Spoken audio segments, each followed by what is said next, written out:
বাংলাদেশের ফুটবলের মেয়েদের সেরা ম্যাচ। এক কথায় বলতে গেলে বাংলাদেশের ফুটবল ইতিহাসেরই সেরা ম্যাচ। বাংলাদেশ মিয়ানমারকে তাদের তাদের মাঠে 2-1 ব্যবধানে হারিয়েছে এবং এশিয়ান কাপ খেলার ক্ষেত্রে আরো এক ধাপ এগিয়ে গেছে।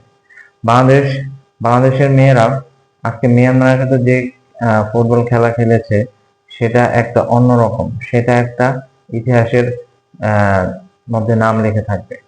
কারণ তারা যেভাবে সেই ম্যাচটা খেলেছে সেটা দেখার মতো।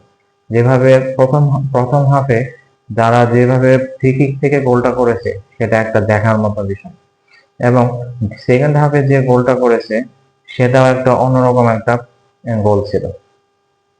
যদিও মিয়ানমার বাংলাদেশ থেকে অনেক এগিয়ে আছে। মিয়ানমারের র্যাঙ্কিং হচ্ছে 55, যেখানে বাংলাদেশের র্যাঙ্কিং হচ্ছে 128 নম্বর।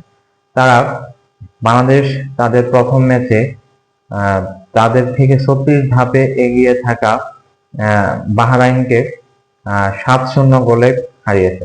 সেক্ষেত্রে তারা ভাবা হয়েছিল যে বাংলাদেশ মিয়ানমারের সাথে অনেক ফাইট করবে, অনেক ভালো খেলবে, কিন্তু 2-1 ব্যবধানে জিতে তারা এশিয়ান কাপে খেলার ক্ষেত্রে আরো আরো আরো কয়েক ধাপ এগিয়ে গেল।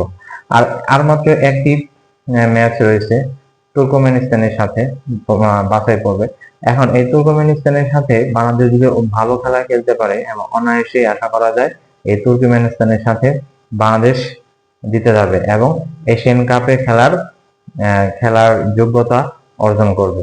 এক্ষেত্রে বলতে হয় বাংলাদেশ মেয়েদের ফুটবল দলের কোচ পিটার মোর অনেক ভালো পরিকল্পনা করেছেন, অনেক সুন্দরভাবে দল সাজিয়েছেন এবং তারা মেয়েদের অনেক ভালো নির্দেশনা দিয়ে এই জয়টা উপহার দেওয়ার চেষ্টা করেছেন।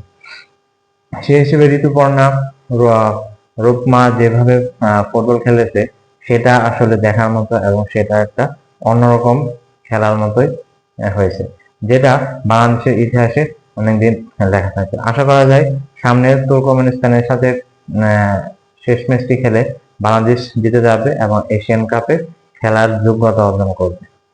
ধন্যবাদ সবাইকে, ভালো থাকবেন।